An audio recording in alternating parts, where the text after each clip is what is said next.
வணக்கங்க. நான் தமிழர் மரபு இயற்கை விவசாய பண்ணையிலேருந்து பேசுகிறேன். என் பேர் கப்பலோட்டி தமிழன்.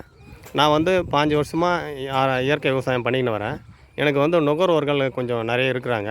ஆனால் அவங்களுக்கு இயற்கை விவசாயம்னு சொல்லிட்டு அரிசி கொடுக்குறேன். நான் எந்த மாதிரியான அரிசிகளை உற்பத்தி பண்ணுறேன்றதை பற்றி ஒரு சின்ன வீடியோ அவங்களுக்கு கவனத்திற்கு கொண்டு வரலாம் என்று நினைக்கிறேன். இப்போ பார்த்தீங்கன்னா, இப்போ நம்ம நாத்தாங்கல் ரெடி பண்ணியிருக்கிறோம். இது பாரம்பரிய நெல்லான சிவன் சம்பா நெல் விடலான்னு சொல்லிட்டு நாத்தாங்கல் தயார் நிலையில் உள்ளது. இதில் பார்த்தீங்கன்னா நம்ம தழை வகைகளை போட்டிருக்கிறோம். அதுக்கு முன்னாடி பார்த்தீங்கன்னா ரோடு பூண்டு தும்பத்தழை அப்படின்னு சொல்லுவாங்க. இது இல்லாமல் நாத்தாங்களே ஓட்ட மாட்டாங்க இப்போது முன்னோர்கள். இப்போது பார்த்தீங்கன்னா அப்படி கிடையாது. வேலைக்கு பால் மார்க்குன்னு எல்லாம் ஃபெர்டிலைசர் போட்டு நாற்று விட்றாங்க. இப்போது நம்ம இயற்கை விவசாயத்தில் என்ன பண்ணுறன்றதை பற்றி இப்போ நம்ம பார்க்க போகிறோம். இதில் பார்த்திங்கன்னா அந்த நாத்தாங்கல்ல நான் வேப்பந்தழை போட்டிருக்கிறேன், நொனா தழை போட்டிருக்கிறேன். அங்கங்கே கொஞ்சம் கொஞ்சம் குப்பமேனியும் கொஞ்சம் போட்டிருக்கிறோம். இந்த கிளேரியா செடின்னு சொல்லுவாங்க, இதுவும் நம்ம கொஞ்சம் நிறையவே போட்டிருக்கிறோம். ஆக மொத்தம் நாத்தாங்கால் முழுசாக நம்ம தழையை போட்டிருக்கிறோம்.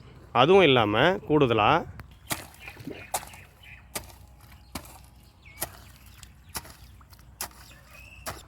மூன்று வகையான புண்ணாக்கு நம்ம கொடுக்க போகிறோம். இது பார்த்திங்கன்னா மணிலா புண்ணாக்கு, இது பார்த்திங்கன்னா எள்ளு புண்ணாக்கு, இது பார்த்திங்கன்னா தேங்காய் புண்ணாக்கு. இந்த புண்ணாக்கு வகைகள் எல்லாமே பார்த்திங்கன்னா மண்ணில் ஊறி நிறைய நன்மை செய்ய நுண்ணுரைகளை இது உற்பத்தி பண்ணும். அது இல்லாமல் இந்த தழைகள்லாம் நன்றாக இதனுடைய சாறு மக்கி நாத்தாங்களுக்கு நாற்றுக்கு நல்ல சத்துள்ள ஒரு பயனுள்ள ஒரு உரமாக இது அமையும். இதுதான் நம்ம இயற்கை முறையில் பண்ணுறதுக்கான அறிகுறி.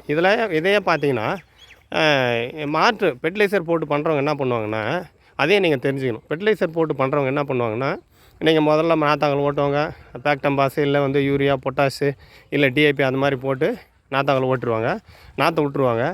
அதெல்லாம் பார்த்தீங்கன்னா ஏதாவது புழு இருக்குது, பூச்சி இருக்குது அப்படின்னு சொன்னால் குருணை மருந்துங்களை கொடுப்பாங்க. அதை போட்ட உடனே நாற்று ஃபுல்லாக விஷமாகின உடனே அந்த நாற்றை சாப்பிட்ற பூச்சிங்க இறந்துடும்.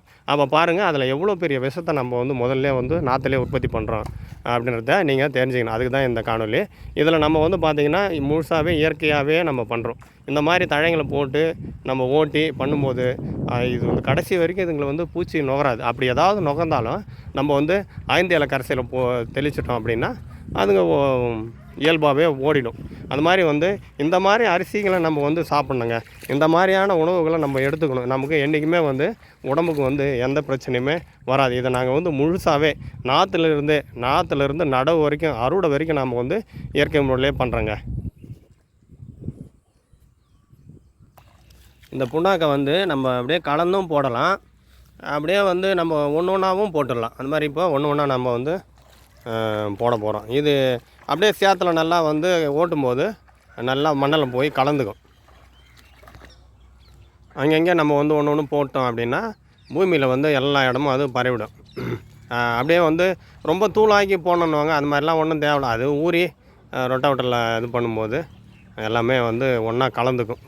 சத்துள்ள அந்த பூமியாக மாற்றி நம்ம இதை நாற்று விடுறோம்.